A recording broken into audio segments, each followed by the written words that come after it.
dibangun oleh keangkuhan manusia untuk menentang pengenalan akan Allah.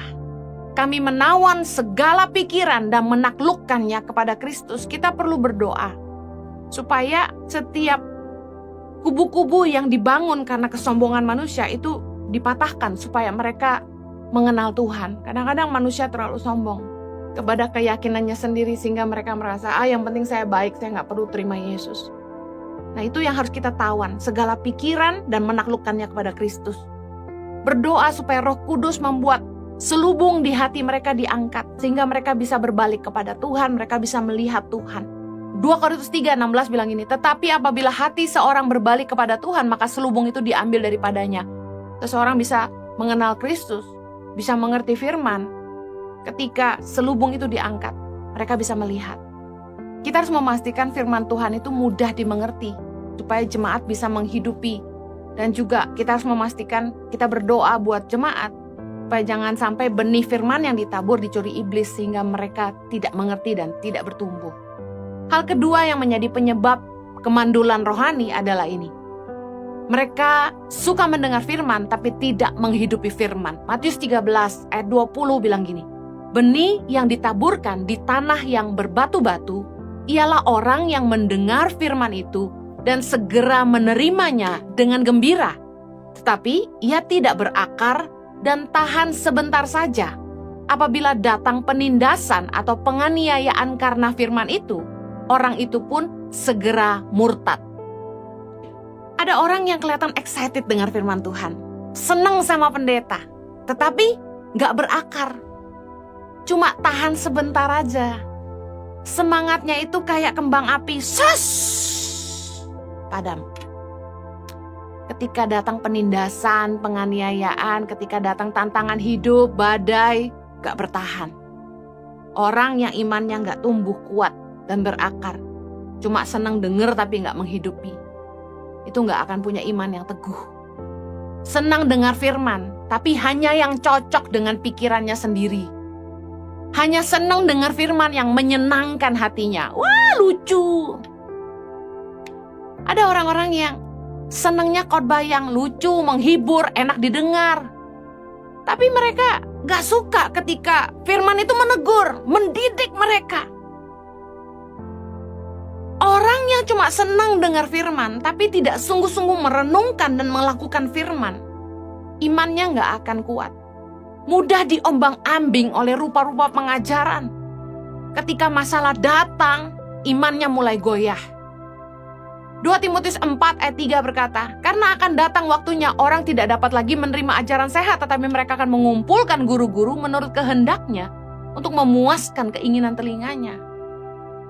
Punya uang kok, bisa bayar pendeta kok, ya undang aja yang enak didengar. Nah, biasanya kan gitu. Kita harus ngerti bahwa firman Tuhan itu bukan mengenakkan telinga kita. Firman Tuhan itu untuk mengajar kita.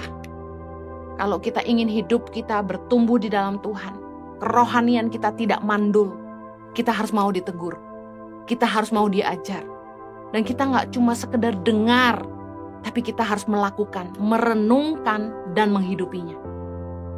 Supaya hidup kita bertumbuh, iman kita bertumbuh, dan kita gak mudah goyah dan diombang-ambingkan. Penyebab kemandulan rohani yang ketiga adalah lebih cinta dunia. Matius 13 ayat 22. Yang ditaburkan di tengah semak duri ialah orang yang mendengar firman itu, lalu kekhawatiran dunia ini dan tipu daya kekayaan menghimpit firman itu sehingga tidak berbuah. Dalam Lukas 8 ayat 14 dikatakan gini, yang jatuh dalam semak duri ialah orang yang setelah mendengar firman itu, dan dalam pertumbuhan selanjutnya, mereka terhimpit oleh kekhawatiran dan kekayaan dan kenikmatan hidup. Sehingga mereka tidak menghasilkan buah yang matang.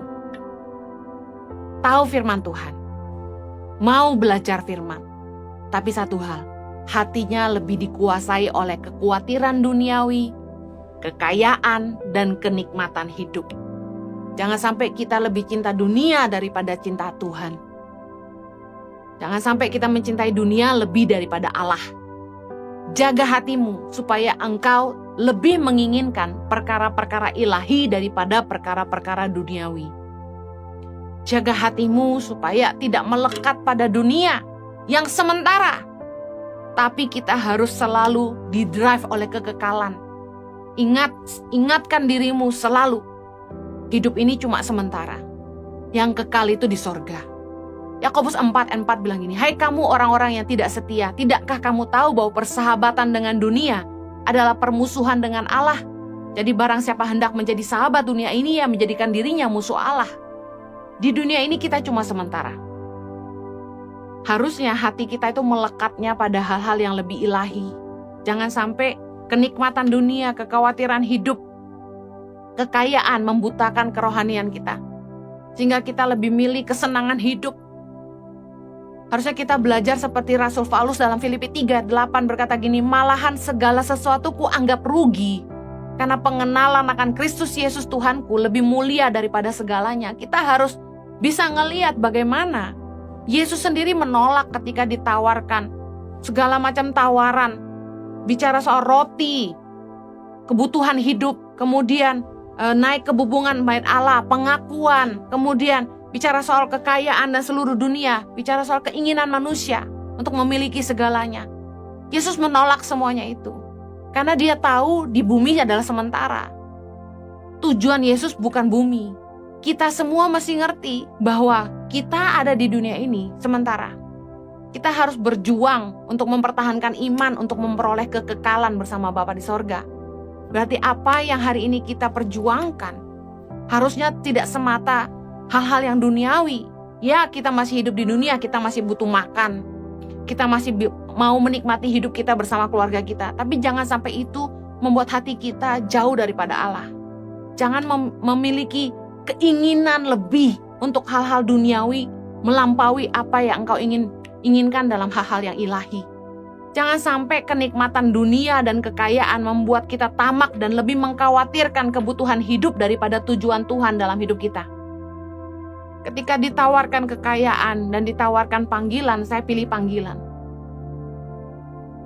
Ketika ditawarkan kemapanan dan panggilan, saya memilih panggilan. Apakah hari ini Anda siap untuk memilih Tuhan daripada kenikmatan duniawi? Jangan sampai kenikmatan duniawi itu membuat kita lebih khawatir sama kebutuhan hidup daripada apa sih yang Tuhan mau buat hidup kita. Matius 6:25 bilang gini, karena itu aku berkata kepadamu, janganlah khawatir akan hidupmu, akan apa yang hendak kamu makan atau minum, dan janganlah khawatir pula akan tubuhmu, akan apa yang hendak kamu pakai. Bukankah hidup itu lebih penting daripada makanan dan tubuh itu lebih penting daripada pakaian? Hidup kita bagi Tuhan jauh lebih berharga. Tujuan Tuhan itu jauh lebih besar dalam hidup kita daripada kebutuhan hidup kita. Saya percaya gini, kalau kita menghidupi tujuan Tuhan dalam hidup kita, pemeliharaan Tuhan itu sempurna. Firman Tuhan mengajar kita, Yesus ngajarin kita bahwa supaya kita tidak usah khawatir sama hidup kita sendiri. Kita tidak usah pusing apa yang kita mau makan, kita nggak usah pusing apa yang kita mau minum, apa yang kita mau pakai. Percayalah kepada pemeliharaan Bapa. Firman Tuhan dalam Matius 6:31 bicara soal sebab itu janganlah kamu khawatir dan berkata apakah yang akan kami makan, apakah yang kami minum, apakah yang akan kami pakai. 32, semua itu dicari bangsa-bangsa yang tidak mengenal Allah. Akan tetapi Bapamu yang di sorga tahu bahwa kamu memerlukan semuanya itu.